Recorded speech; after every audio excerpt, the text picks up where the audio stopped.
How to follow the money. The purpose of the concept is to track, visualize, and advocate government spending that is meant for capital projects in various areas, some of them being health, education, and environment for underdeveloped communities. The process is mainly guided by data collection, which is a big part of the procedure.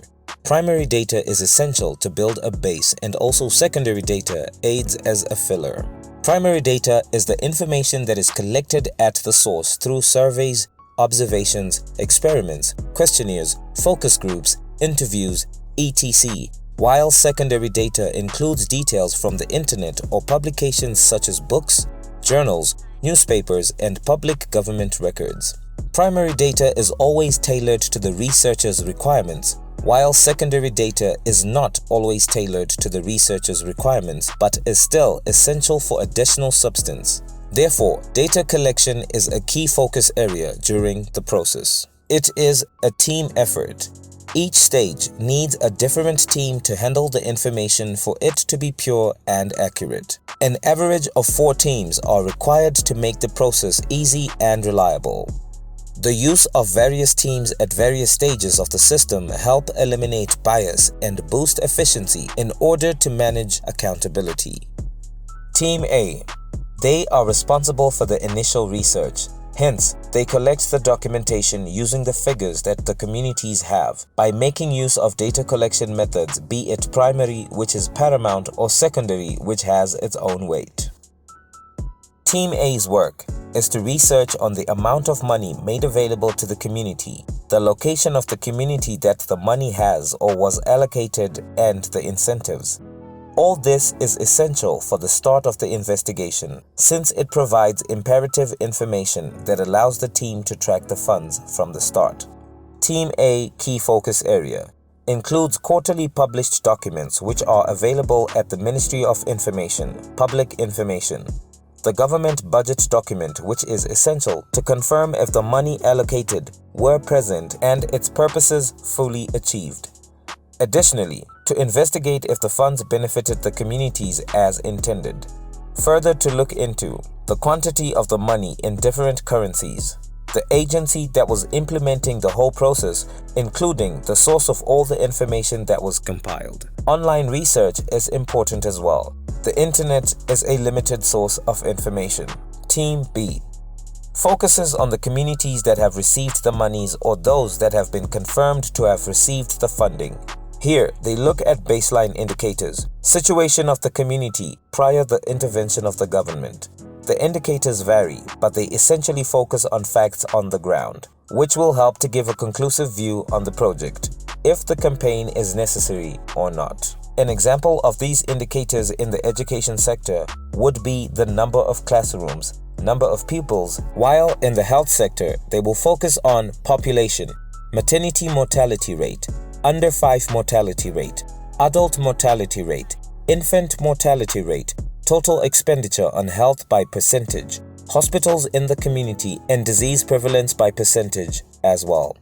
These baseline indicators should come from officially recognized sources. The classification of baseline indicators by age, gender, rural, urban, and literate-illiterate divides will aid in the identification of significant inequalities and the setting of goals to close the gaps.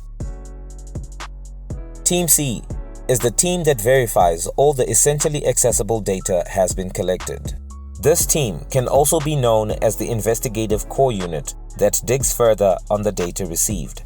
Their focus areas include comparing the information that is provided by Team A and B with other reliable sources to verify accuracy. Team C fact-checks and analyzes data, both physical and online information provided by sources, but are not limited to government agencies and universities.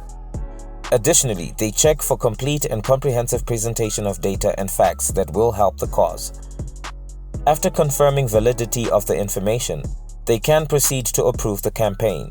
This campaign involves various activities such as community research, online engagement, community visits, meetings, basic engagement through traditional platforms, radio and TV, and illustrating a campaign. This leads to an empowered community and makes them aware that they are entitled to access of factual information. Team D is the community team, the key sources. Here, you require reliable advocates from the community and can be recruited in various ways through different social media platforms. They are the cogs that make the process work.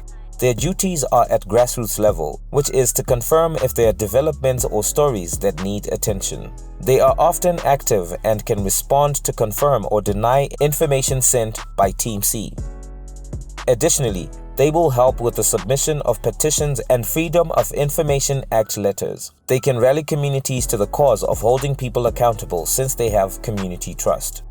They can take pictures, videos, and audio recordings from around the community and act as recruiters of members from the town where campaigns are going on. They can take lead of town hall engagements in their respective spaces, most times with regional coordinators, and do interviews for production team at their most convenient time.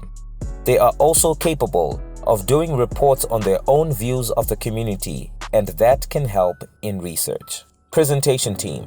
Notice that this is not Team E. These are the people responsible for the final product, how it's presented to the media that have the duty to inform people and give them the final product so society can review and understand where they stand. This includes final products in traditional media, radio, print, and television, or modern form which is online and mainly comprises of social media platforms such as WhatsApp, Twitter, Facebook, Instagram, and any other social media platform popular to the community. This team is supposed to spread the information that was gathered so the community is aware of what is happening, including making available learning resources online. The conclusion is, the system works in individual cogs that are meant to work together but not interfere with the other during each phase. This helps to enhance efficiency and bring out the best result that focuses on accountability and reliability as the key mandate to help communities and eventually promote an accountable nation.